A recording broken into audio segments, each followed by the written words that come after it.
He's the man who literally invented the role of tech evangelist, turning the original Macintosh into a cultural phenomenon at Apple back in 1984. Since then, he's written 16 books, launched the Remarkable People podcast, co-founded a venture capital firm, and today serves as chief evangelist at Canva, one of the most used design tools on the planet. But beyond the resume, he's someone who has spent his entire career obsessed with one question: how do you make people and ideas remarkable? Guy Kawasaki, welcome to the show. And the final thing is, Meta in particular, I mean, if you think about it, what is Meta's business model? It is to monetize your data, right? So, you have to wrap your mind around. So I'm giving my data to a company that's in existence to monetize my data, but they're saying they're keeping that data confidential. Well, that's hard to keep two conflicting thoughts in your brain. That the company is providing me a guarantee of privacy, but it's also monetizing my data. Yeah. I mean, it's a paradox. On one side, they say my data is private, and on the other side, they are saying they're monetizing it. So doesn't really make sense. Both the things together in one sentence. So today we have Guy Kawasaki with us, and he has been the chief evangelist for Canva, for Google and Apple. And I also know that you have worked for Mercedes, and you have also an intern from Apple who is now a multi-billionaire and is the founder of Salesforce. So, I mean, that actually shows what a incredible mentor you are. So, thank you so much for joining in. And today we are going to talk about your book that everybody has something to hide. But also, I would like to really talk about your book, Remarkable People. Sure. Whatever you want to talk about. My time is your time. So, my first thing that I really want to ask you is that you have been the chief evangelist. As a chief evangelist, what was your starting point in your journey that you thought that you can take up this profession? Because this is a very interesting profession. For me, first time I am hearing about a profession like this, and you're so good at it. It's not clear to me that evangelism is a profession anyway, not like being a doctor, lawyer, or dentist. Yeah. So my first evangelist job was at the Macintosh division of Apple, and I was Apple's second software evangelist. My job was to convince software and hardware companies to create Macintosh products. So this Okay. is back in 1983. And evangelism comes from a word that means bringing the good news. It's a Greek word. So what Yeah. an evangelist does is bring the good news. The first evangelist was Jesus, and he brought the good news of eternal life. And then there was a 2,000-year gap. And then Mike Boych and I at Apple, we were the second and third evangelists, a slightly different religion. And so we brought the good news of Apple and Macintosh, that it increases people's creativity and productivity.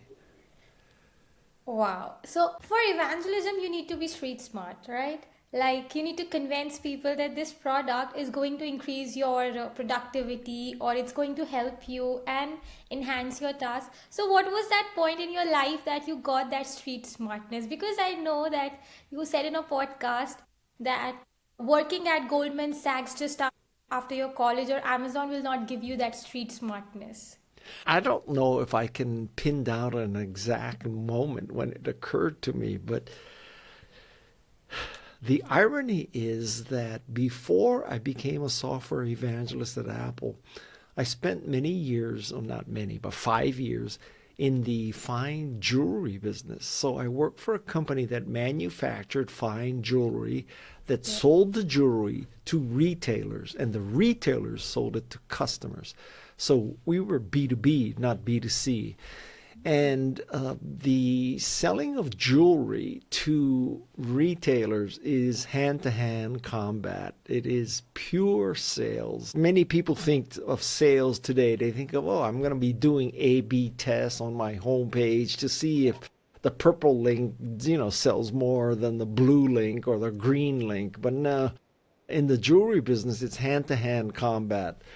And I learned how to sell, and that skill transferred over to software evangelism and really for the rest of my life. Wow, I mean, the journey from being in fine jewelry in a B2B and then coming to software evangelism. I mean, that's an incredible path and quite new actually for me as well because Well, I don't want to give you the false impression that that was a conscious and purposeful plan. It just worked out that way. And, with the benefit of hindsight, it was a very good thing. But I don't want you to think that back then I said, oh, Guy, the path to technology is you sell jewelry. I wasn't thinking that far ahead. No. I mean, but still, it might be a street smartness and it might be the decision, some of the right decisions which would have paved that way from jewelry to a tech industry and that to like Apple. I mean, Well, or you could say that I'm retroactively inventing my history as if there was a purpose and a plan. That's another way to look at it. yes, which is a very good way of looking at it. And then when do you decided to be a writer? So I wrote my first book in about 1987. Okay. I had left Apple in 84. And excuse me, I had left Apple in. I gotta think about this. I started at Apple in 83. I left it in 87. I started writing my first book just after that. It's called The Macintosh Way. Okay. And now I'm 18 books later. I never considered myself a writer. I never considered myself an author. It's not like I'm an English major or, PhD English.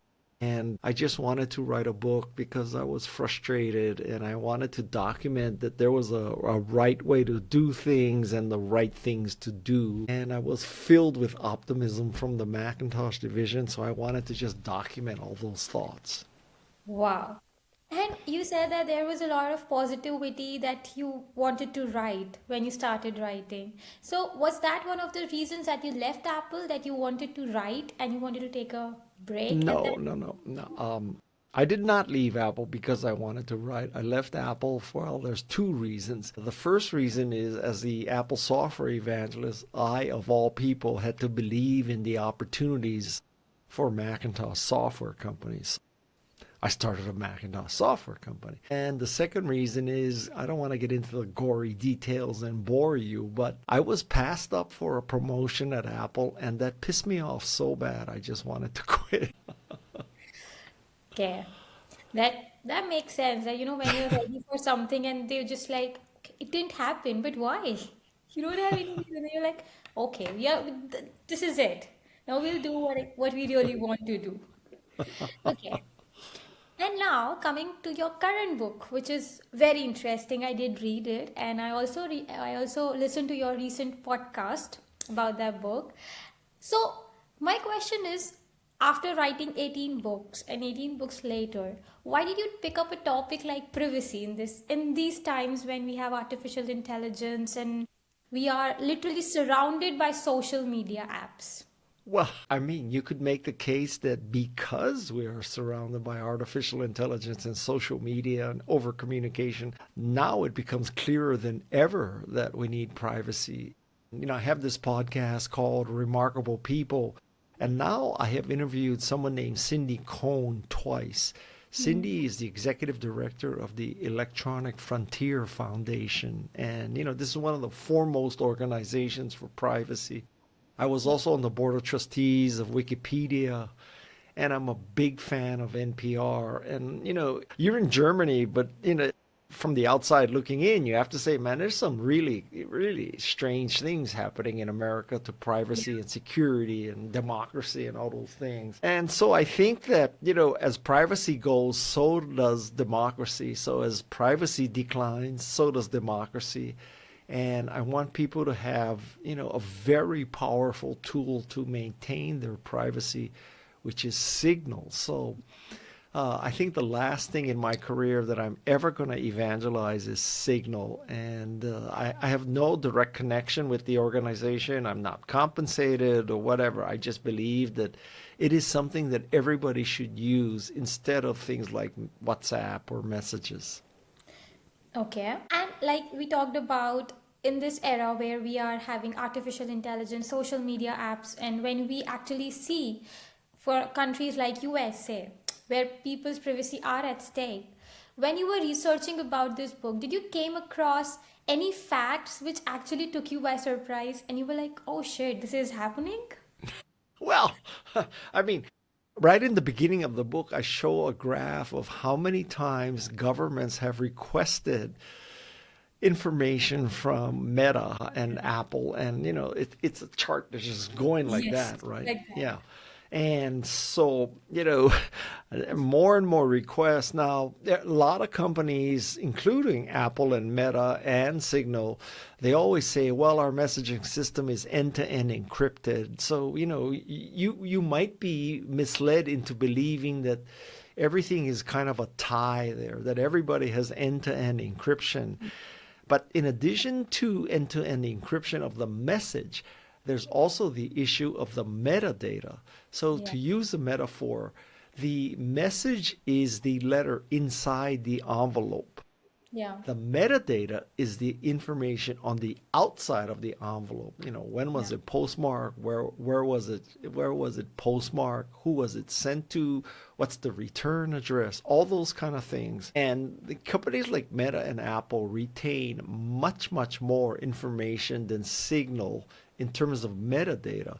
And from this metadata, you really can discern a lot about where the person was, who the person was communicating with, are there events that happen right after all this metadata, is compiled. So yeah, I mean, imagine if you could see all the envelopes of all the messages of someone, you could pretty much piece their life together. yeah, So it's that's true. a crucial difference between Signal and the other messaging apps. I would also say that Signal has submitted for independent verification of its Okay. security. I can't tell you, I believe Apple or Meta has done that. And also, the open source nature of Signal means that people are looking at the Signal code and saying, yeah, it's really doing what they're saying it's doing. And nobody's looking at Meta's and Messages source code. And the final thing is, you know, Meta in particular, I mean, if you think about it, what is Meta's business model? It is to monetize your data, Yeah, right? So, you know, you have to wrap your mind around. So I'm giving my data to a company that's in existence to monetize my data, but they're saying they're keeping that data confidential. Well, that's hard to keep two conflicting thoughts in your brain. That the company is providing me a guarantee of privacy, but it's also monetizing my data. yeah. I mean, it's a paradox. On one side, they say my data is private, and on the other side, they are saying they're monetizing it. So, doesn't really make sense. Both the things together in one sentence.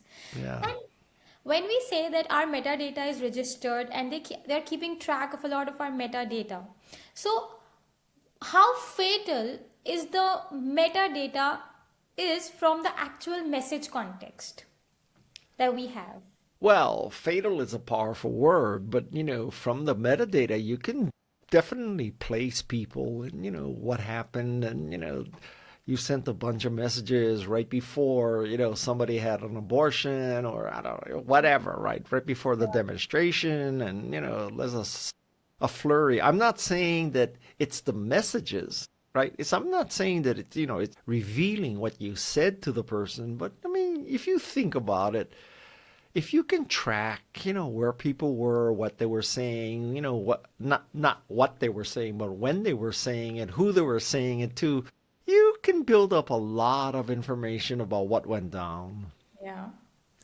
I mean, yes, and if a company has our metadata like these big techs, and today when we say that when the two countries stand against each other and it will be the war on the basis of the data, they'll fight on the basis of the data, what role these big techs will play there? And if the government, for example, today US government and let's say any other country government came to Meta, okay, give us the data, and Meta literally releases it, So how does that work? That power dynamics over there, because they have data on everybody almost. Listen, I don't know if anybody knows the answer to that. I mean, we are definitely in uncharted territory here, but I'll tell you a principle that I believe in, which is if the government or the company does not have the data, they cannot do anything with it. Yeah. So if you prevent people from getting the data, that's a lot better than trying to get the data back or ensure that they're not using the data. So you cannot use what you don't have. So don't give it to people. That's true, but as we live in today's generation and we have all these AI tools around us, and when we are literally pouring out all our emotions when we're talking to a LLM model like ChatGPT. Today, like, yeah, so at that point of time, though, we have normalized surveillance, I think. I mean, I completely agree with you that, if ChatGPT were to give the collection of all the prompts that you gave ChatGPT, I would say that's you would have a very good window into me, right? I mean, yeah, what did guy ask? When did he ask it? What did he ask about? Blah, blah, blah. You could make the case that knowing what prompts a person has made may be more damaging than the actual messages between people. And yeah, I mean, this is a whole new subject, and I hope that somebody creates the signal of LLMs. yeah, I would love to use an LLM that was end-to-end encrypted and that the company did not store any of the prompt yeah, and did not use the prompt for the learning model, yeah. which is to say it would be the signal of LLMs. I think that would be I would switch to that LLM in a second. Yes. I mean, in today's generation, I think in the youth especially, they don't trust the people around them, but they trust a model to disclose the deepest of their feelings and everything. Why do you think that shift is there, specifically in the age group of 20s? We see that a lot. Well, who am I to tell young people what to do? But I think that people should be careful. You just never know anymore. And it's not like when if you say something today, it might come back to haunt you 5 years from now, right? It's not like if, in the old days, if you wrote something on a letter and you burned the letter is gone. Well, that's not true anymore. Who is thinking 5, 10 years, ahead of like 5 years ago, I texted that message and now it's coming back to haunt me. I have no idea when I sent that message. I was drunk that night. I was high that night. I threatened somebody's life. I can barely remember sending that text message, right? Yeah. But right now the control of that letter is in somebody else's hand. You forgot it, but that person still holds your letter. And that's the LLM you're chatting to or whatever you're saying. It's not burnt away. It's still there and will exist till the time they want it to exist. Yeah, I mean, imagine if you had some prompts that you were just curious, like, how do you build a nuclear weapon? What does it take? And, I don't know. I mean, you might Yeah. just be intellectually curious. You read an article about arms control and, enriching in uranium. You thought, that's an interesting subject. How do you enrich uranium? And then years later to say, oh, guy, you were chatting with ChatGPT about how to build a bomb. I don't know. This is a little paranoid, but Yes. and if you think that Google knows from your search history, you know, how do I dispose of a body? If you ask Google that, you ask LLM that, Yeah. who knows, right? Yeah. That's true. And on the same topic, I have this question. Today, the couples are there and they are having all these intimate talks over these apps. They are giving their data, and there are also cases that this gets leaked. And in some cases, it's bad. It's bad for the couple itself, I mean. So, what do you think that what are the apps apart from Signal? Signal for sure, but apart from Signal that these couples can use basically, and is it really safe to have intimate chat over apps like WhatsApp, Instagram, Facebook? Because I was seeing some cases, I was reading about something, and these were coming up, and I was shocked to see how the videos and the chats get leaked, and it just spoils everything for them for no mistake. Well, honestly, I think that the single best way to have any kind of communication is Signal. Okay. Seriously.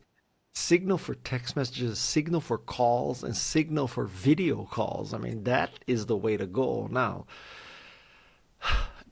So I mean, that's the starting point. Now, I also want people to understand that Signal has the ability to automatically disappear messages. So you got to turn that on. Otherwise, if you have a whole inbox full of every Signal message you ever sent and somebody gets your device, then, they got access to it. So number one is make things disappear. The second thing is you need to make your device have passcode protection, because if you leave your device on the bus and there's no passcode and anybody can get into your Signal or WhatsApp or text messages or email inbox, well, it's open season again.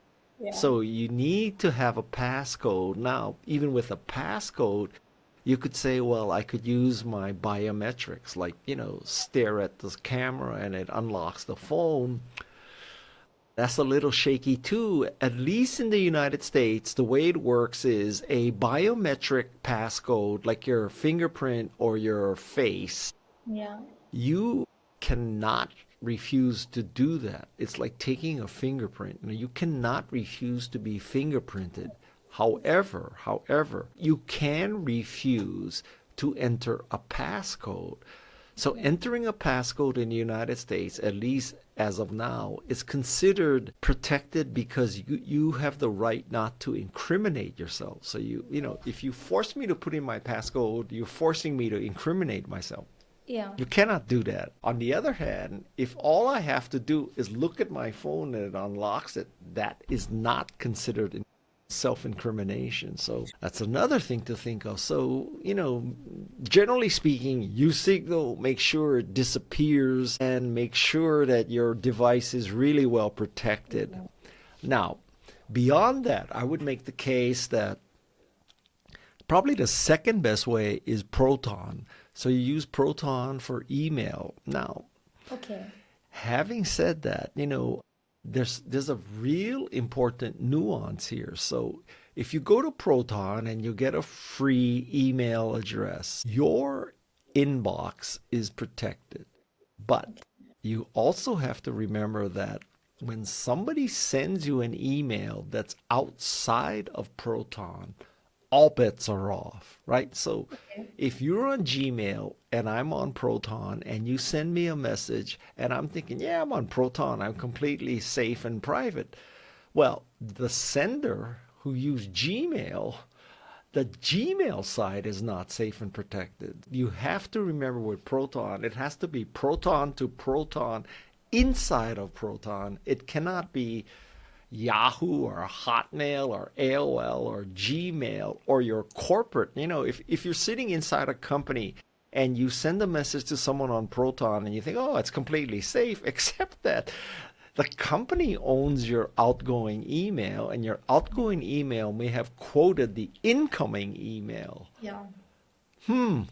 So now your company owns the email and has both sides of a conversation that you thought, because you were communicating with somebody on Proton, that it was completely private. And you're wrong. So, I mean, there's these important things to consider. That's true. I mean, yeah, but I mean, I do remember you saying that sometimes you need to choose wisely. I remember your podcast, you were talking about the wise choices, which I think today's generation literally forgets because we want to be cool every time. And for being cool, we are like doing anything that makes us cool without keeping in mind that this might have repercussions. I, but listen, I freely admit, I am talking about things that are right on the edge of absolutely paranoid. I mean, at least people should know what their options are. Yeah. Now, the title of my book is Everybody Has Something to Hide. So people may be listening to this saying, Guy, I understand if I was a criminal or a drug dealer, or if I was trying to plot the overthrow of a regime, or I don't know, I'm an LGBTQ plus activist and we want to take down the system. All that kind of stuff. You're saying I'm none of that. I don't do any of that. Well, I think that the point of my book is that everybody has something to hide. And so the good test for you is you're driving on the freeway, there's a billboard on the freeway, and are you texting anything you would not want to see on that billboard? And if the answer is everything I text is okay on that billboard, hallelujah. You don't have to worry about privacy. Yeah.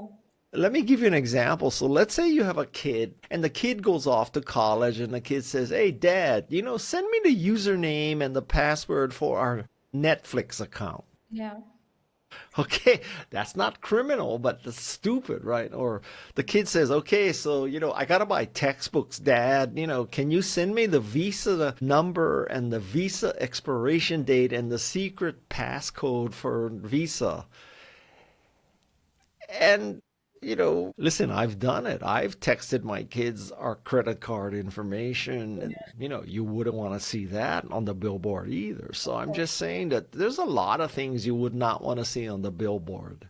And that's so true that today, I mean, nobody in this world wants to see their information cannot even afford to see, because they have such information in those chats in their phone that they cannot really see that on the billboard.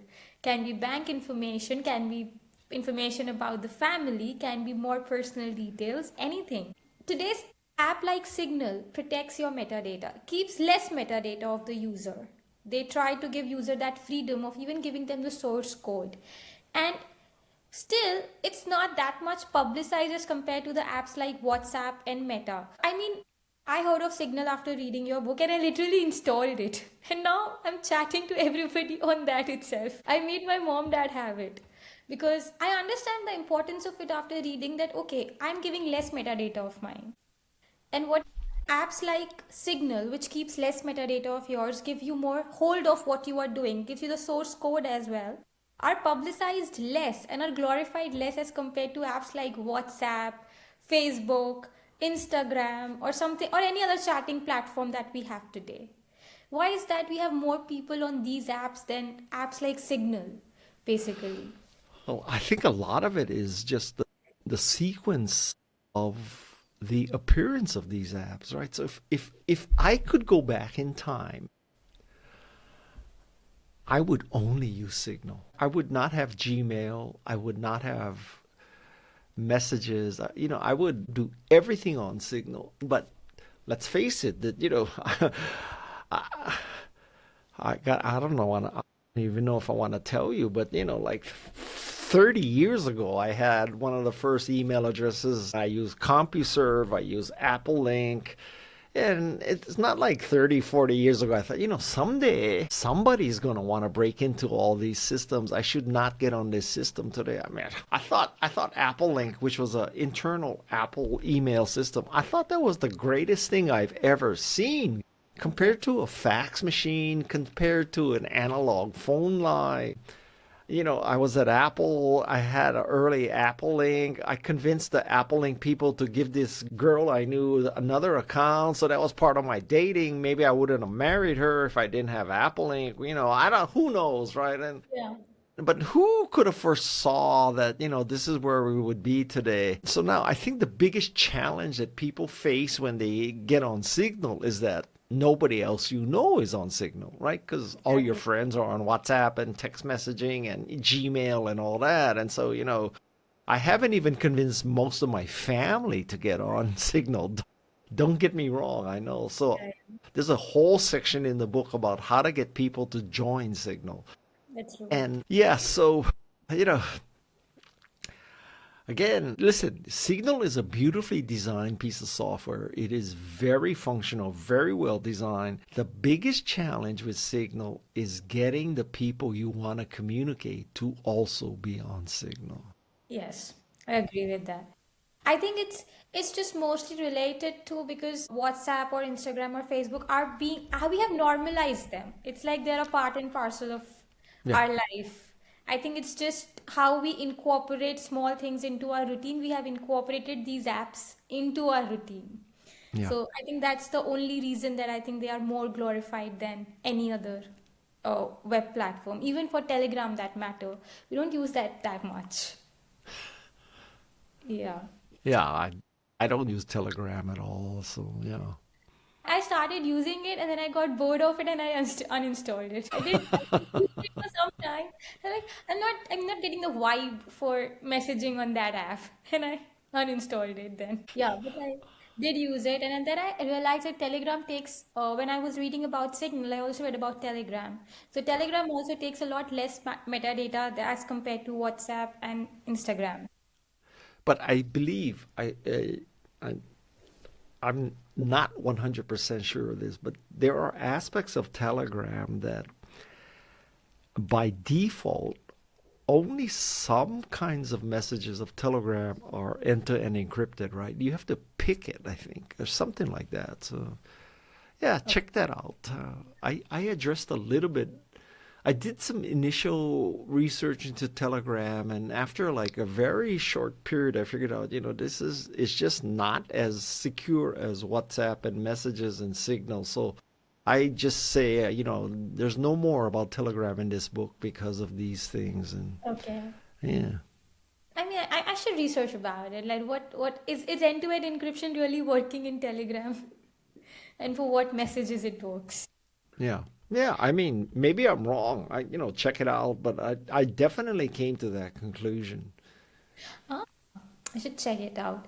And you mentioned about the democracies, the democracy's role in privacy, and you also mentioned about in your book, in one of your podcasts, about the privacy and the freedom. Today, when we are living in a democracy, government holds literally a lot of our data. And especially in India, like in every 6 months or yearly, we have this record system. Like people will come, the government personnel will come to the home and they will take literally every information from the number of clothes in my cupboard to my income. Everything. No. Yeah, they do. I mean, once when I was a kid, I was home that time with my parents, and these people came. They literally took this much amount of information. Like, I was shocked that what will they do with this piece of information? I don't have any idea. But they Wait, wait, did. wait, wait, wait. Are you saying that they came to your house and they Yes. looked at what kind of clothes are in your closet? They just ask you how much is there in your cupboard and what soap do you use, sometimes even ask that kind of information, and how many non-vegetarians and vegetarians are there. And this is like a public survey, a proper public survey is done approximately Oh, in a time wow. span of 6 months to a year. Ah, And I also know this because one of my aunt is also a government personnel. So she was also going to other people's homes and collecting all this information.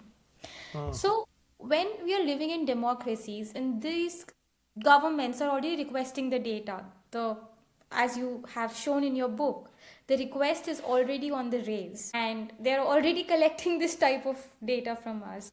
So are we truly free under this type of democracies? Because India was ruled by the Britishers for about 60 to 65 years, as I remember, could be more. But that at that point of time, we didn't have freedom. Today, are we living in an illusion of freedom? That is a deeply philosophical question. I don't know if I can answer that question. You might need to find a smarter guest than me. No. I can tell you, though, that the argument I would make is that the more privacy you have, the freer it is. I don't think there's any case to be made give up my privacy but preserve my freedom. Those two things are linked together. But like when you are asked that kind of information, we, even if we don't want, we are forced to give away our privacy. Like when the government is asking you how much do you earn in a month, how many PPFs or LICs or insurances do you have, so they're literally asking you every small detail about you, and you don't have the option to protect it. Well, they don't do that in the United States. Wow. I don't know how to answer that. I got enough problems. Signal is not going to fix that. Yeah, I mean, this was just like an ironical question that we talk about freedom in the democratic states, but are we truly free? Because they have the access to our data all the time, every kind of data they want, it's all there. And the countries that have their own digital infrastructure, like China, how much of a geopolitical power they have when it comes to an international stage? Because they don't use Meta, they don't use WhatsApp, they have their everything of their own. Listen, I am not qualified to comment on India and China. I really don't know how those systems work. One thing I've learned as I've gotten older is that you should figure out what you don't know. And when you don't know, don't act like you know. I do not know how those systems work. Oh, that's not a problem. It just came to my mind, so I thought I would ask. And now I want to talk about your book, Remarkable People. And I liked what you wrote about your podcast with Carol Dweck, that we talk about the fixative and the growth mindset. Yes. And I want to ask that sometimes we are grown up in such middle class families that we have a fixative mindset when we even do not know it, that we have it. So, what are the micro changes we can do in our behavior to make that change from fixative to growth mindset? So, there's two aspects to the fixed mindset. So one aspect is that I am so good at what I do need to improve. That's one fixed mindset. Another fixed mindset is I am so good at physics, I'm not going to try surfing because it's going to harm my self-image because I may be good at physics, but I know I'm going to suck at surfing. So when I suck at surfing, I'm going to start doubting myself as being good at physics and good at life and a winner and all that. And I think that you just have to decide that life is too short, the world is too big, there's too much, excitement going on, and you shouldn't shut yourself off into one corner. So that's one, that's when you have the option to have a growth mindset. It's also, I think, true for many people that the growth mindset is forced upon you because of, whatever, the economic situation, the political situation or something, that you don't have a choice but to grow. You have to grow. Yeah. I'm not advocating that system, but, I think that is very true. So it is a realization that, sometimes you just have to grow and sometimes you have to change or you will not survive. What was that moment in your life that you think that, okay, I have to change and I have to grow and this cannot be this way? Well, I have lived a charmed and fortunate life, and I cannot tell you that I've ever had one of those, grow or die moments in my life. The times that I grew, I didn't have to grow. I chose to grow. I chose to take up ice hockey. I chose to take up surfing. I chose to take up podcasting. I chose to take up social media. So I have been very, very fortunate to basically been able to choose to grow. I haven't been forced to grow. Wow. Although I'll tell you one thing, I have been forced to grow. I lost my hearing about 4 or 5 years ago. When you lose your hearing, you are forced to grow to compensate for the lack of hearing and, figure out other ways to communicate, figure out other ways to learn, embrace new technology. Like I have 2 cochlear implants, that is a learning experience too. And, for a while I was a podcast host and I was deaf, and that's a non-trivial task to be a podcast host and deaf. So that forced me into a growth situation. And in these situations, did you ever thought of giving up what you did like? many times. If anybody tells you that they never thought of giving up something they didn't like, they're either a liar or delusional. That's true. And you've also mentioned that we should not be afraid to suck. I mean, you can always start from square one and you can always have the embarrassment of not knowing something. Well, that's part of the growth mindset, right? I guarantee you, when I started playing ice hockey or I started surfing at 60, I guarantee you I sucked. Some might argue I still suck, but I mean, yeah, you know, when by definition, if you're growing, you're sucking. You Yes. have to just decide that you're going to push through the sucking phase. Yeah. I mean, social media is one of those places where you suck at the starting and maybe you just, with every video, you suck less, I guess. That's your Yeah, fate. the goal is to suck less. That's how I surf. My goal is to suck less at surfing. And in one of your podcasts, you said you surf when the weather is not good or when it's not ideal conditions to surf. Why is that? I just happen to, well, there's several reasons. One is I love surfing. So when you love something that much, you keep wanting to do it no matter what. That's number one. Number two is it's kind of a it's kind of a challenge. It's kind of a sort of test that if you can surf when it's lousy, you can surf when it's good. And if you only surf when, things are absolutely perfect, you probably will not be as good a surfer as possible. It's just like anything else that if you're an entrepreneur and you're waiting for that perfect entrepreneurial moment where you have the perfect staff in the perfect market with the perfect product with no competition, you're never going to be an entrepreneur. You have to overcome those things. So if you wait for the perfect moment, it's never going to happen and you're never going to do it. That's kind of a fixed mindset to be waiting for the perfect time. So you're saying there's no perfect time to do something. It's just best to do it now. If you have it in your mind, do it now. Well, I don't know if it's best to do it now, but I know that there is, if you spend your whole life waiting for the perfect time, you're never going to do things. Just the test is not whether it's a perfect time. The test is whether you can overcome what's not perfect. What's not perfect? Okay. That's interesting. That's to just overcome what's not perfect. Yeah.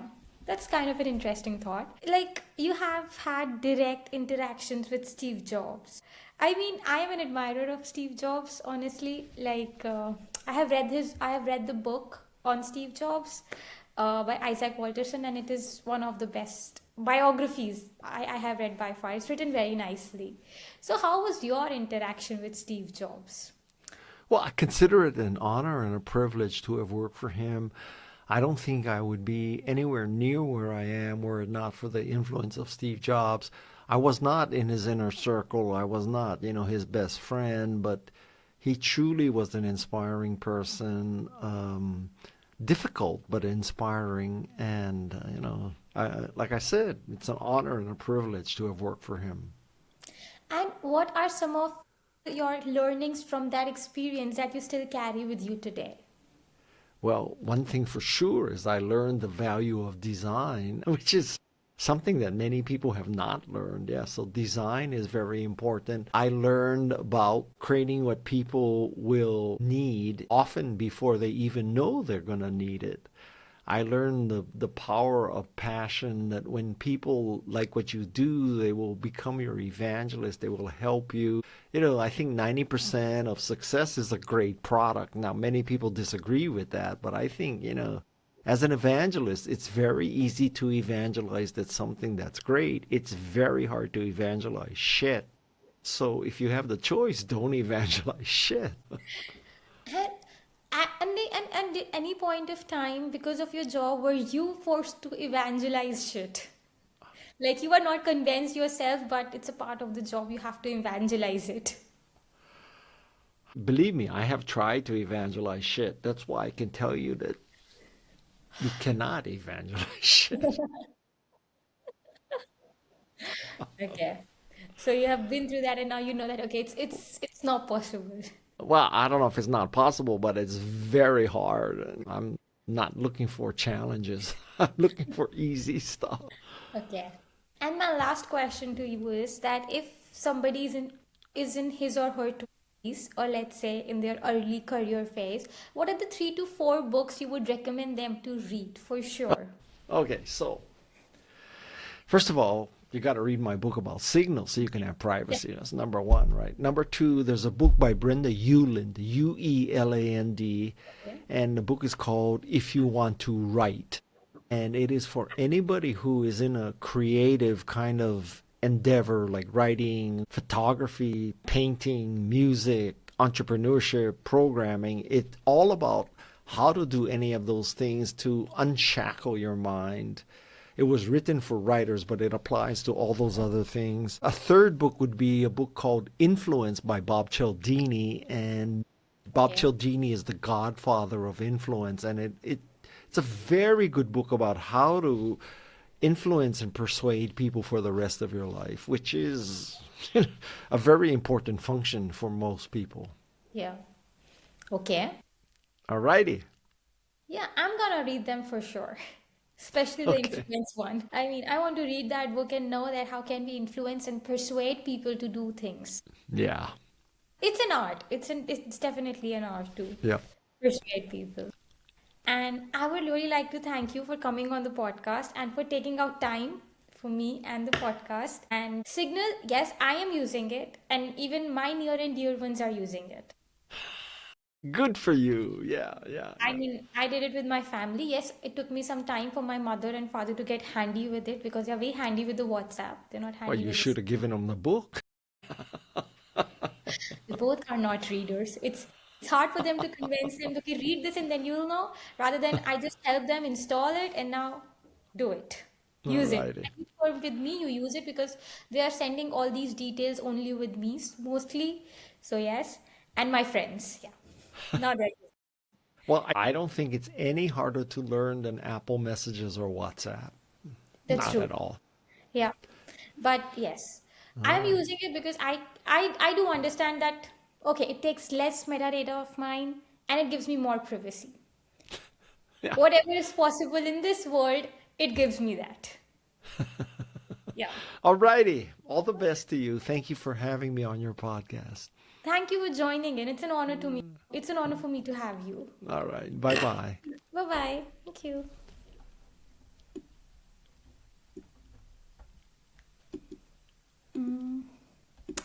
Are we done uploading?